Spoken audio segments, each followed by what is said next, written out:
So good afternoon, नमस्कार। तुसां सभी जो दा हिमाचल महाभंडारा कोर्स में बड़ भाई स्वागत। Welcome everyone. So let's start with another lecture of economy, the basics of economy, where we had discussed. Before going there, I want to mention three things actually. Number one, कि हिमाचल के paper की date आ गई है जी। September as expected, as we said, सितंबर में जाके एग्जाम होगा जी। दूसरी बात, फॉर्म फिल करने की डेट एक्सटेंड कर दी गई है 22 तारीख तक, पहले 15 तक थी, अब 22 तक कर दी गई है। तीसरी बात जो मैंने पिछली वीडियो में बोली थी, that do not worry, we will go for consistent efforts and we will support you through all the 3 stages, right. And please subscribe to the channel. बिना सब्सक्रिप्शन के आप लोग ना कमेंट कर पा रहे हैं, ना नोट्स ले पा रहे हैं। So subscribe to the channel, fill the Google form. I am attaching it again in this video's comment section. Right, pinned comment में मिल जाएगा. Please fill that form. So let's go ahead. So basics of economics की कहानी में हम चल रहे थे साहब। तो पिछले लेक्चर तक हमने क्या कवर किया था? मीनिंग, और पिछले लेक्चर में जीडीपी से लेकर के हम एनएनपी तक पहुंच गए थे जी।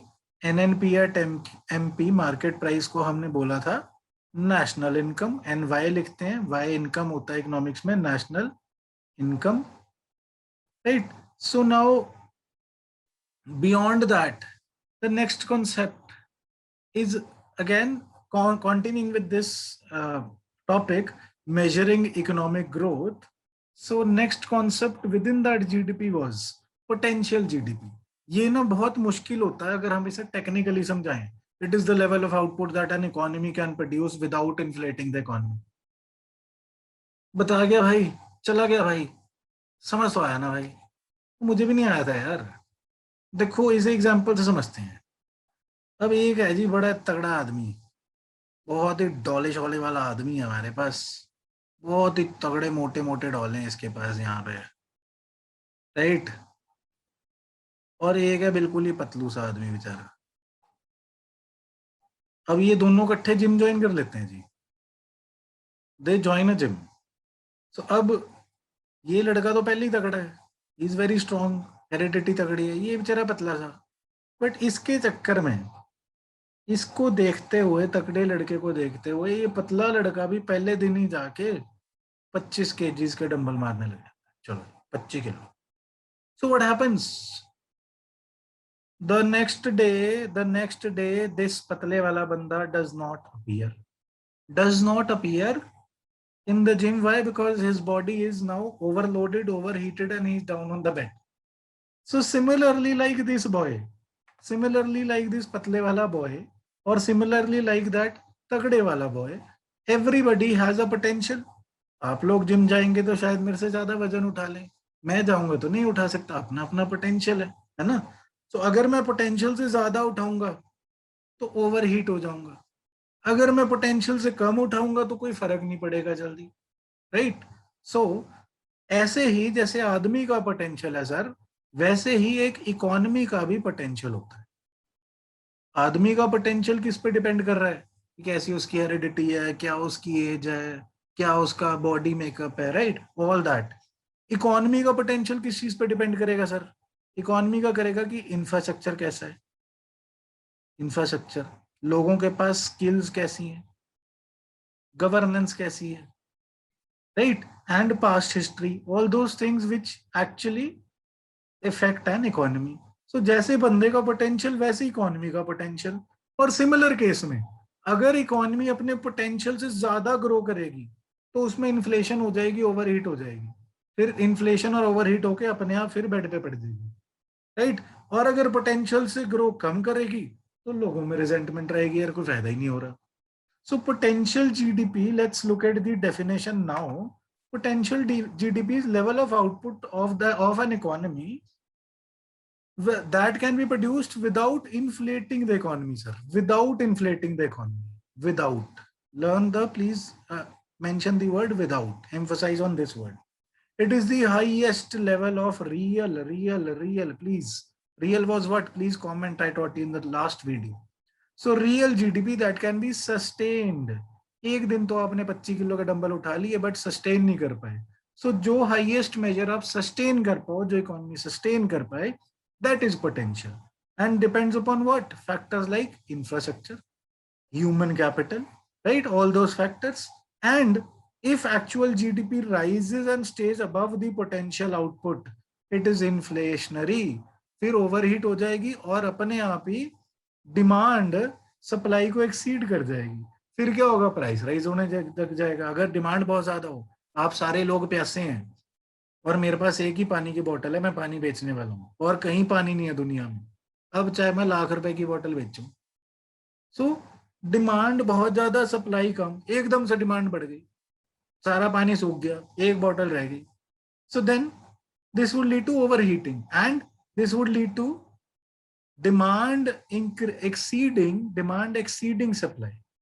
And if GDP is below the potential GDP, then inflation will come down, but again resentment with people, right? So sir, एक इकोनॉमी का एक potential just a second sorry, potential होता है. जैसे एक आदमी का वैसे एक इकोनॉमी का. एक तो हुआ पोटेंशियल. लेट्स से इंडिया का पोटेंशियल है 1000 रुपए का GDP banana, just an example. और हमने एक्चुअली जो प्रोड्यूस करा, एक्चुअल जीडीपी जो हमारा हुआ, लेट्स टेक एन एग्जांपल, वो मान लो जी हमारा 700 बना. टोटल गुड्स एंड सर्विसेज की हमने वैल्यू लगा ली और वो 700 बना. अगर आपको जीडीपी नहीं पता है तो पिछला लेक्चर प्लीज देख लें, राइट? सो पोटेंशियल था हमारा 1000, हमने बनाया 700. तो इन दोनों में डिफरेंस कितना हो गया? 300. And what is this difference called? The difference is called output और GDP gap. So output or GDP gap is what? The difference between potential GDP and the actual GDP. Right, sir? So going ahead, now we will talk about, let's go to the next slide, hard and soft landing. What are these two things? अब एक economy grow कर रही थी sir, ये growth trajectory थी, economy grow करे यार थी. एकदम से डाउनटर्न आया और ये गिरती गई. अब सरकार ने मैनेज करने की कोशिश करी अपने मॉनेटरी और फिस्कल पॉलिसी के थ्रू कि इसको गिरने से बचाया जाए, राइट? सो एकदम से गिरते सरकार ने बचाने की कोशिश करी through monetary and fiscal policy. जो उड़ती इकोनॉमी एकदम गिरने लगी और उसे बचाने की कोशिश करी. अगर तो सरकार रिसेशन होने से पहले बचा गई, अगर तो रिसेशन होने से पहले रोक गई इस डाउनफॉल को, तब तो माना गया सॉफ्ट लैंडिंग. अगर ना बचा पाई और जाके ठा बजी इकोनॉमी रिसेशन में, then it is called hard landing, right? Simple सी बात है. The hard landing of the economy means a sudden fall, एकदम चढ़ती इकोनॉमी गिर गई in growth rate of an economy that is otherwise growing well for any reason. Reason might be like pandemic. So pandemic led to, why this concept is here? Because pandemic has led to hard landing. Recession की अभी आगे हम concept को discuss करेंगे, don't worry. I will tell you what is recession and what is the official definition of government of India. But अभी hard landing समझो. Hard landing pandemic से हुई बिकॉज हम रिसेशन में चले गए. सरकार ने कोशिश करी कंट्रोल करने की, बट हम रिसेशन में चले गए.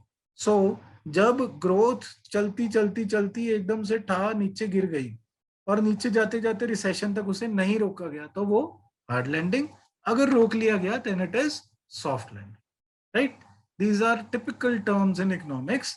These might be asked in exam because of pandemic this has been in news, right? So further जी, अब इस पे आने के लिए ह्यूमन डेवलपमेंट इंडेक्स से पहले I would go for a recap. So GDP पे हमने देखा था कि टोटल गुड्स एंड सर्विसेज जो फाइनल थे उनकी मार्केट वैल्यू लगा ली हमने. That we said was GDP, right? और जीडीपी में हमने क्या गिना? Value, monetary value. सो हमने सिर्फ मनी गिना जी. बट हमने पहले ही लेक्चर में बात करी थी कि now economics wants to move from wealth to welfare या फिर वेल्थ टू वेलबींग. सो अब वेल्थ से वेल बीइंग पे आने के लिए जीडीपी क्या अच्छा मेजर था नापने के लिए? You tell me, is GDP a good measure to measure well-being? No, because there are limitations in GDP. What might be the limitations in GDP? GDP's limitations क्या हो सकती हैं जी? Number one, it does not consider or measure quality of life. Quality of life को तो major कर ही नहीं रहा है, बिकॉज ये तो सिर्फ ये बता रहा है कितने पैसे हैं। ये तो नहीं है कि अमीर हो तो आप खुश हो। Leisure time, enjoyment time, all your social life, that is not measured. Number two, it does not measure inequality. ये तो बता देगा जी, एक लेट्स से 10 लोगों का देश था, उसके बाद 200 करोड़ रुपए थे टोटल, तो पर कैपिटा निकाल लो, 200 करोड़ डिवाइडेड बाय 10, बहुत हाई हो जाएगी, 20 करोड़ पर बंदा। बट अल्टीमेटली देखा गया कि वहां पे एक अंबानी साहब थे जिसके पास 200 में से 199 का पूरे 200 के 200 करोड़ थे, बाकी सारे भिखारी थे। सो भिखारियों के लिए देश अच्छा थोड़ी हुआ, lots of inequality. So GDP has its own limitations, and now we want a more comprehensive concept, more comprehensive measure. So now we find alternatives to GDP. Now we are trying, or we humans are trying to find alternatives to GDP, right sir? So the alternatives to GDP, among the alternatives, one of them is HDI, Human Development Index, बड़ा ही famous है। This HDI was developed by Bangladeshi or Pakistani economist Mehboob ul Haq, and this now is being published by UNDP, United Nations Development Program, in the UN Human Development Index या Human Development Report. And ये human development index है क्या? इसका मुद्दा क्या है? GDP से अलग जाके जीडीपी से मोर कॉम्प्रिहेंसिव चीज निकालनी। So it tries to see concept, it tries to measure well-being. Now you know why we are trying to measure well-being, right? So we are trying to measure well-being, और India की performance क्या रही है sir? 131 rank आया 2020 में, 131 out of 189. So not a very good, not anything to be very happy of, right? So then जहां से सवाल आता है सर, नेक्स्ट थिंग, कि इसके पैरामीटर्स कौन से हैं, जो मैंने जैसे याद कर रखा है। अगर आपको अच्छा लगे तो एचडीआई के लिए 3 वर्ड्स याद रखने हैं, एच, के और पी, हेल्थ, नॉलेज एंड पर कैपिटा इनकम। इसके लिए वाई भी कर सकते हैं, बट वो याद नहीं रहता ना लोगों को नॉर्मल। सो एच, के, पी 3 इंडिकेटर्स मेजरली यूज होते हैं। हेल्थ, नॉलेज को एजुकेशन बोला गया, एंड पर कैपिटा इनकम से हम निकालते हैं लिविंग स्टैंडर्ड्स। पर कैपिटा इनकम से हम निकालते हैं लिविंग स्टैंडर्ड्स। सो हेल्थ के लिए 3 पैरामीटर्स मोटे मोटे यूज हो रहे हैं, health, education and living standards. ये किस चीज से ड्राइव कर रहे हैं? हेल्थ के लिए हम यूज करते हैं sir life expectancy at birth, and education के लिए 2 यूज करते हैं, mean years of schooling and expected years of schooling, and standard of living के लिए हम gross national per capita income, per capita, right? Per capita, per capita क्या होता है ये भी मैं आगे जाके बताऊंगा, डोंट वरी, राइट? सो बस इसको ध्यान रखना, पेपर में इतना ही काम आ जाता है कि if you remember this H, के, पी, पैरामीटर्स कौन से हैं? Health, knowledge and purchasing, sorry पर कैपिटा इनकम, या फिर health, education and living standard. Please remember this, इससे अधिकतर सवाल आते हैं, राइट? सो नेक्स्ट, अब हमने उसे और कॉम्प्रिहेंसिव बनाया। एचडीआई में हम लिविंग स्टैंडर्ड तो देख पा रहे थे, पर उसमें इनइक्वालिटी नहीं देख पा रहे थे, तो हमने यूएनडीपी ने एक और मेजर बनाया, दो एचडीआई को इनइक्वालिटी के लिए भी एडजस्ट करता है। So it indicates percentage loss in HDI due to inequality. So अब हमने इनइक्वालिटी को भी फैक्टर किया, और ये 2010 से ह्यूमन डेवलपमेंट रिपोर्ट जिसमें एचडीआई आ रहा था, अब 2010 से उसमें IHDI, inequality adjusted human development index भी आ रहा है। और इसकी बेसिक डायमेंशन देखो सर सेम है, ये भी सवाल आ जाता है, income, life expectancy and education, लगभग सेम है इसकी जी, life expectancy, education and income, right? Please remember this. So next is another alternative to GDP, that is genuine progress indicator.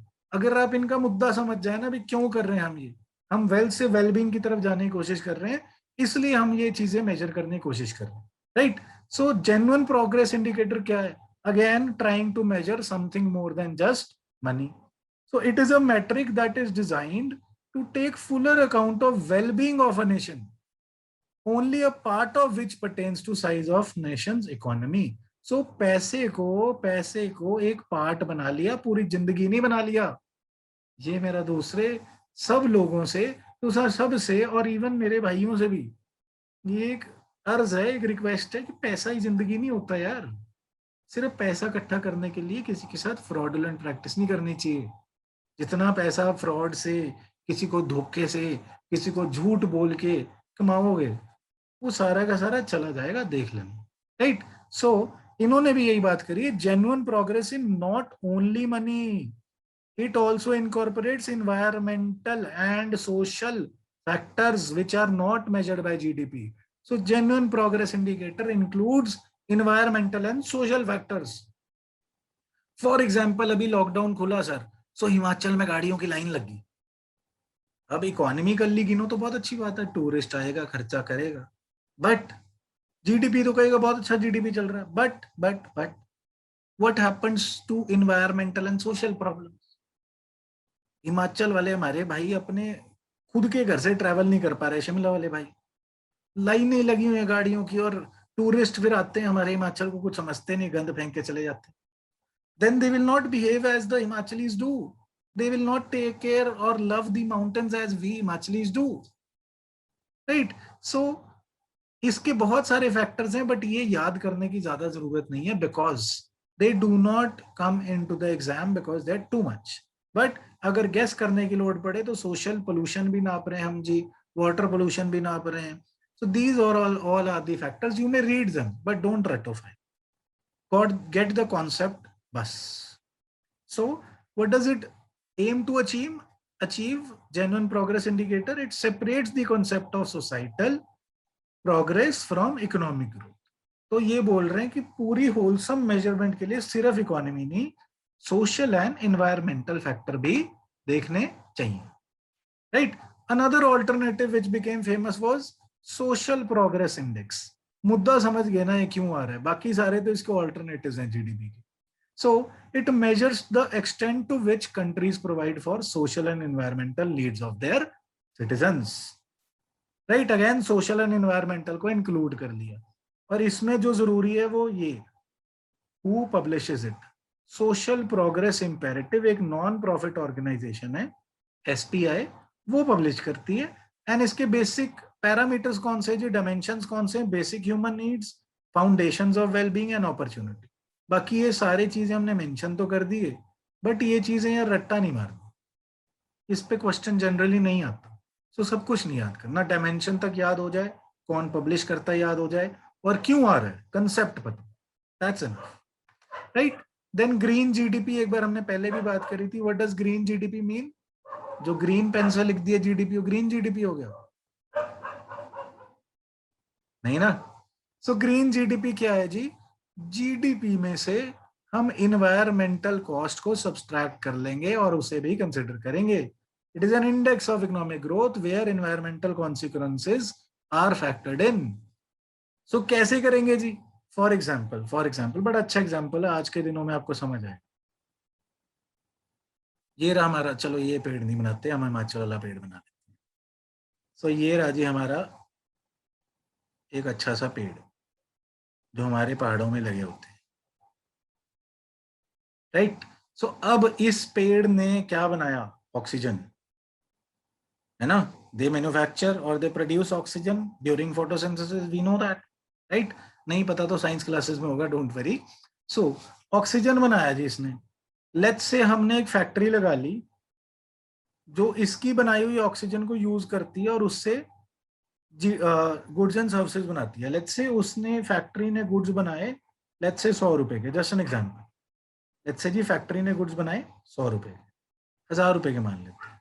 अब हमने उस फैक्ट्री में गुड्स बनाने के लिए 1000 रुपए के, let's say 2 litres of oxygen use कर ली. अब 2 लीटर्स ऑफ ऑक्सीजन यूज कर ली, और आज कोरोना के टाइम में हमें समझ आया है कि ऑक्सीजन सिलेंडर कितने महंगे बिक रहे हैं, ब्लैक पे बिक रहे हैं। सो लेट्स से ब्लैक ना भी सही, बट लेट्स से भी ये 1 लीटर ऑक्सीजन 5, लेट्स से 200 रुपए की भी। 1 लीटर ऑक्सीजन का सिलेंडर अगर आप लेने जाओ, फॉर एग्जाम्पल 200 का था, राइट। सो नाउ हमने 2 लीटर ऑक्सीजन यूज करी जो पेड़ ने बनाई थी। तो अब ग्रीन जीडीपी तो ये हो गया 1000 रुपए कि गुड्स कितने के बने, 1000 के।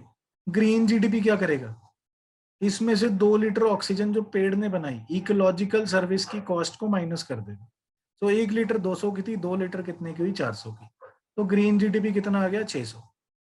इसीलिए कंट्रियां like China do not prefer it, because उनका जो बहुत बड़ा जीडीपी है, अगर इकोलॉजिकल कॉस्ट माइनस कर दी, ग्रीन जीडीपी पे कंपैरिजन करा, तो वो बहुत छोटे हो जाएंगे economically, right. So next another alternative was by Sarkozy साहब। हु इज सरकोजी साहब, निकोलस सरकोजी, मेरे को बताना प्लीज कमेंट्स में। Again its aim was what, to identify the limits of GDP as an indicator of economic performance and social progress। क्या करने की कोशिश कर रहे हैं, वही मुद्दा कि जीडीपी नैरो है, सिर्फ पैसे को मेजर करता है। तो आप मोर कॉम्प्रिहेंसिव मेजर बनाओ। इसमें ये एक नोबेल लॉरिएट का सर नाम आता है, इसको ध्यान रखना, Stiglitz report. Stiglitz and Amartya Sen both are welfare economist, welfare wellbeing economist, and both have won Nobel prizes. हमारा साहब है अमर्त्य सेन साहब, इंडियन साहब Amartya Sen, and Stiglitz, both are Nobel laureates and both are welfare economist. So basically क्या stress कर रहे हैं, wellbeing. They want to stress wellbeing, and instead of production and for non market activities, charity वगैरह को भी take इन account करो। So again alternative. सो दे से कि भाई सिर्फ अमीरी नहीं, ये भी देखना चाहिए क्राइम कितना है सोसाइटी में, इन्वायरमेंट का क्या ध्यान रखा जा रहा है, हेल्थ सिस्टम कैसा काम कर रहा है। सो अगेन मूविंग टूवर्ड्स मोर कॉम्प्रिहेंसिव मेजर्स। सही सर।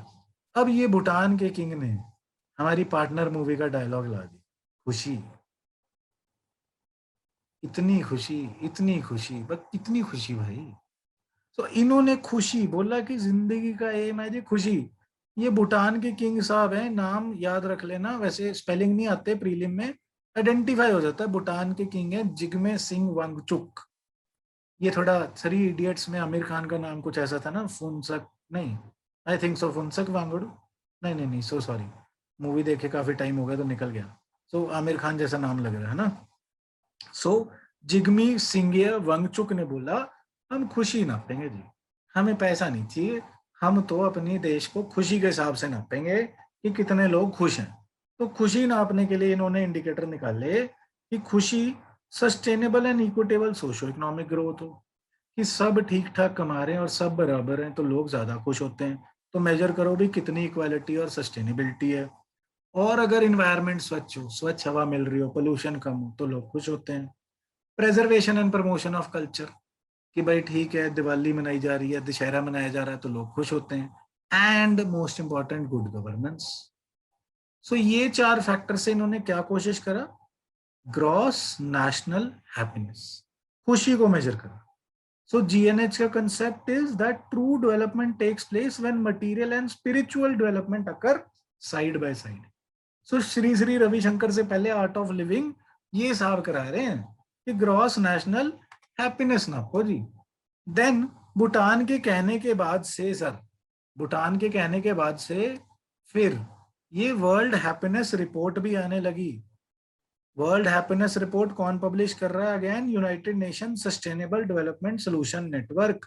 इसको याद रखना please, UN sustainable development solution network, UNSDN, please याद रखना, please please please. And Bhutan is the first and so far only country to have officially adopted GNH indicator instead of GDP. अब भूटान वाले GNH gross national happiness को major करते हैं। और इसके बारे में ग्लोबल रिपोर्ट कौन निकालता है, सारी कंट्रीज को कौन बांटता है हैप्पीनेस के हिसाब से, यूएनएसडीएन। एंड डाटा कौन सा यूज होता है, गैलप वर्ल्ड पोल एक डाटा निकलता है। गैलप वर्ल्ड पोल का data we use for creating happiness index. और इंडिया में हैप्पीनेस डिपार्टमेंट बनाने वाले, हैप्पीनेस ऑफिशियल हैप्पीनेस डिपार्टमेंट बनवाने वाली फर्स्ट स्टेट थी मध्य प्रदेश, सेकंड स्टेट थी जी Andhra Pradesh, right? Any problems with that please comment. And ranking on base of 2020 की रिपोर्ट के हिसाब से क्या रैंकिंग है जी?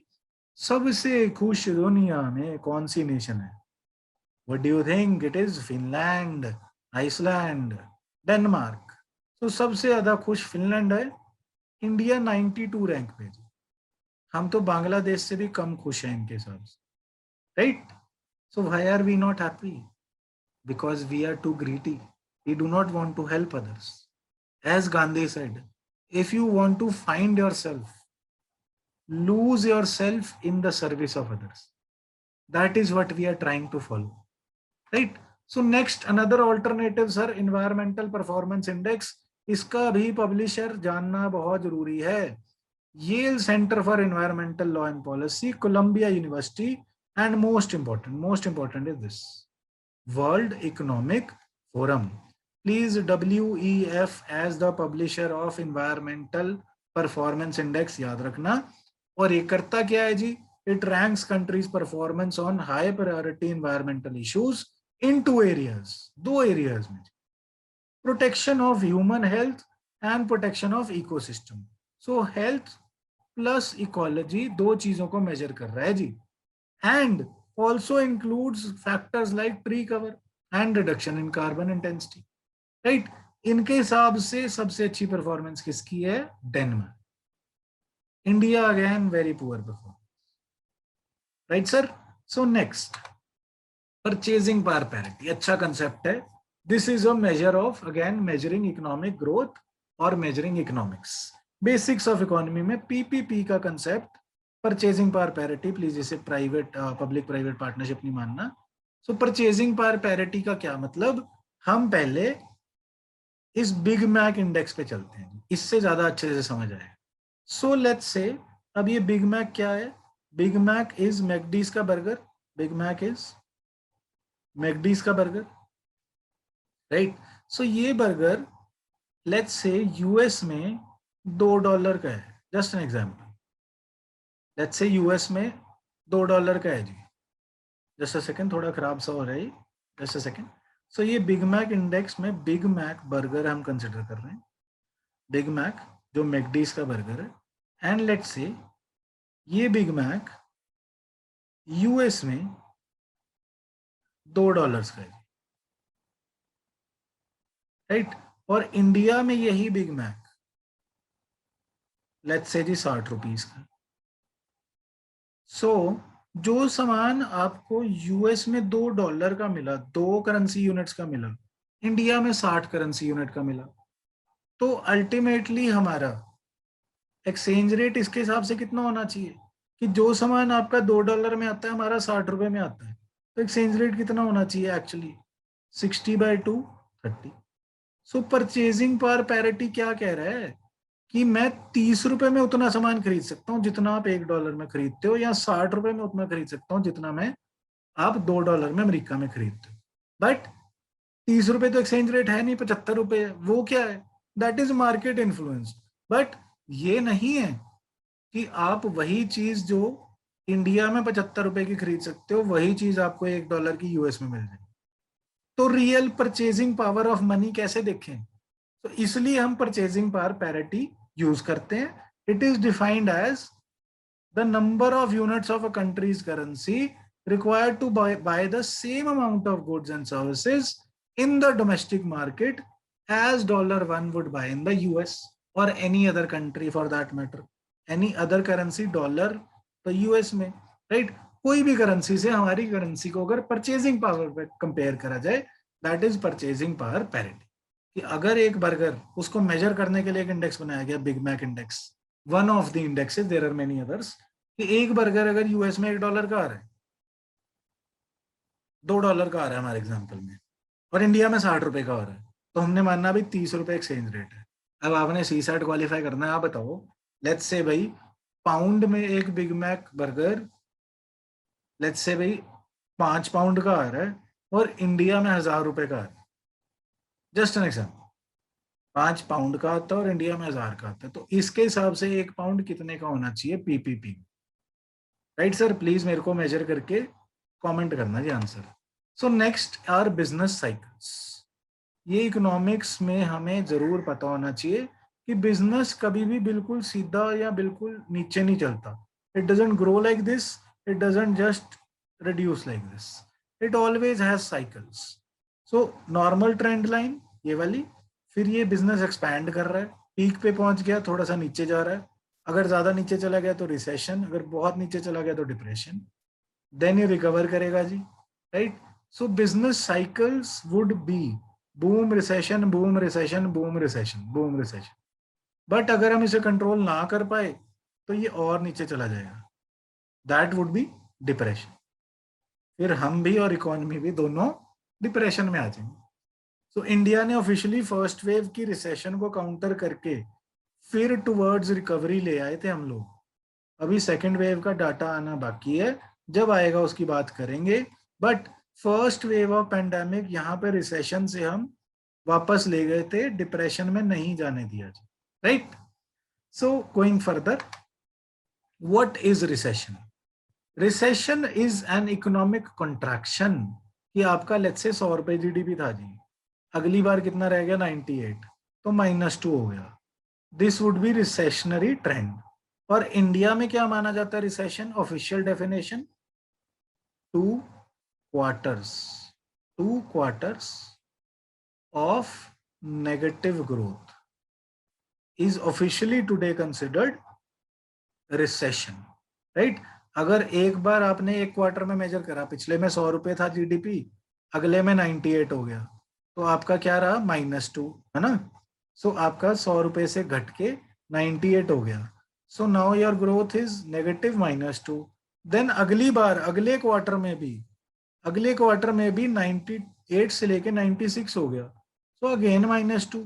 सो 2 क्वार्टर लगातार अगर जीडीपी नेगेटिव ग्रोथ में जाता है, that is the official definition of recession. So अब रिसेशन आई जा रही है, तो आप इनको इंडिकेटर्स को ध्यान रखना कि जीडीपी का क्या होगा अगर रिसेशन आएगी, जीडीपी नीचे जा रहा है।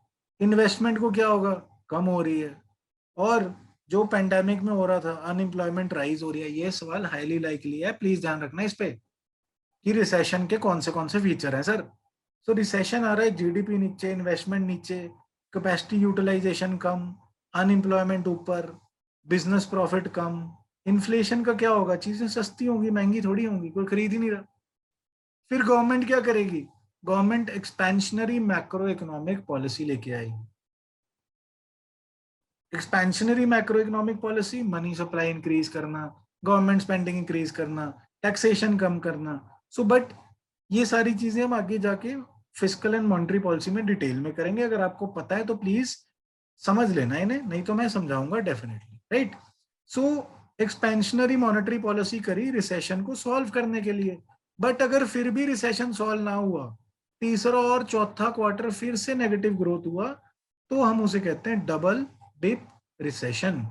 आपने रिसेशन आ गया, आपने सॉल्व करने के लिए सरकार ने कोशिश करी, बट सॉल्व नहीं हुआ, फिर से रिसेशन आ गया, then it is called double dip recession. और अगर डबल डिप रिसेशन के बाद और ज्यादा रिसेशन हो गया कि 98 से 96 हुआ था, 96 से 94 हो गया, फिर 90 रह गया जीडीपी, फिर 70 हो गया, लेट्स से फिर 70 से 60 हो गया, so worsening of recession is called depression, right. So पहले स्लो डाउन आएगा, फिर स्लो डाउन के बाद रिसेशन, रिसेशन के और नीचे जाके depression. Now this is again very very important to understand sir, please ये हमारे भाइयों को प्लीज सुन लें। सो इकोनॉमी को जनरली 3 पार्ट्स में बांटा जाता है sir, primary, secondary and tertiary. But इससे आगे की भी बात है साहब। सो प्राइमरी क्या हुआ? Agriculture and nature related, earth related industries, right. So agriculture and those basic foods, ki bhi phal, full, all those agriculture related, nature related things are primary sector. Secondary majorly talks about manufacturing processes, right? Packed food, manufacturing industries. Then tertiary talks about services. Generally, all the services like logisticals, delivering of goods, internet service. So tertiary sector, right? Quaternary क्या है sir? Quaternary वो है जो मैं आपको deliver कर रहा हूँ, knowledge and skills. Quaternary is knowledge and skills वाला सेक्टर सर. एंड क्विनरी जो आप ये नॉलेज यूज करके जहां जाने की कोशिश कर रहे हैं, decision making sir.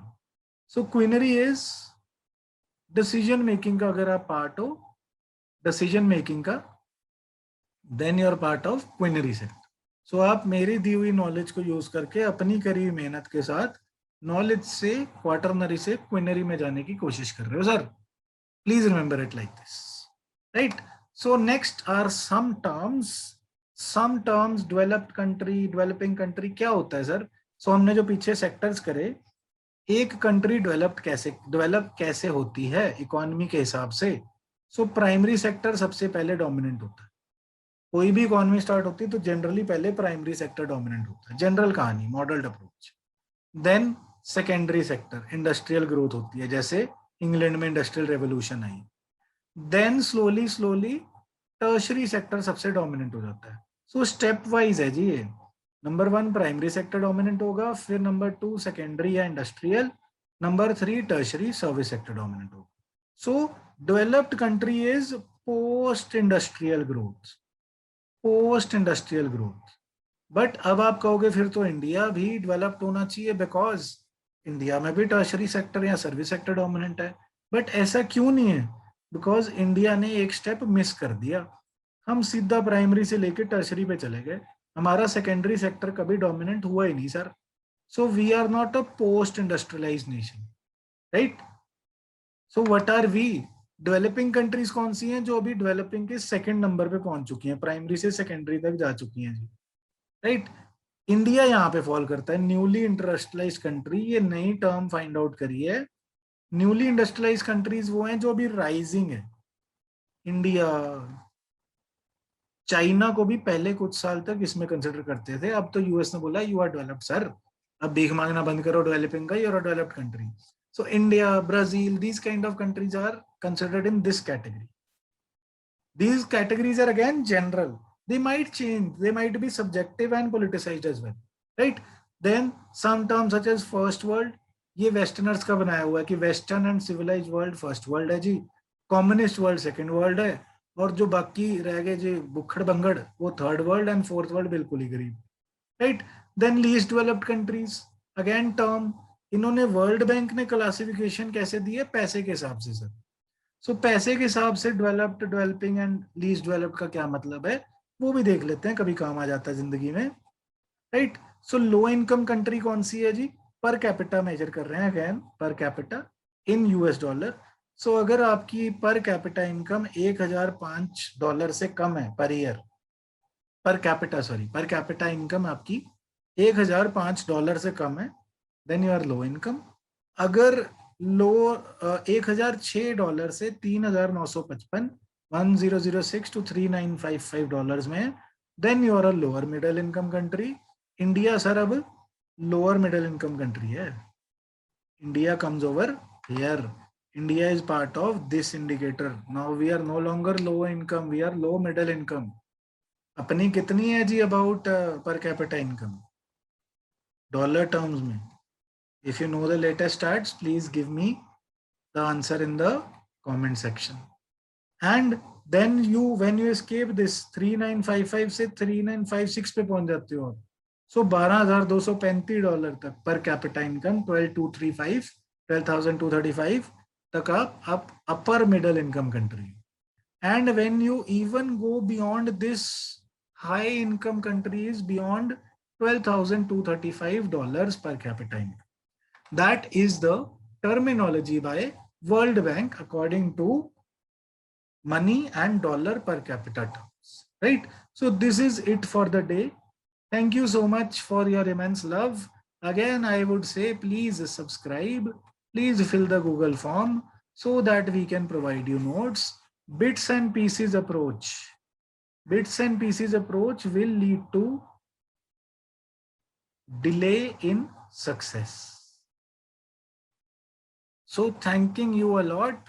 Again, trying to serve you the best. कोई भी suggestion हो, कोई भी आपकी तरफ से doubt हो, please comment, right. So thank you so much. Thank you for the immense love. See you in the next lecture.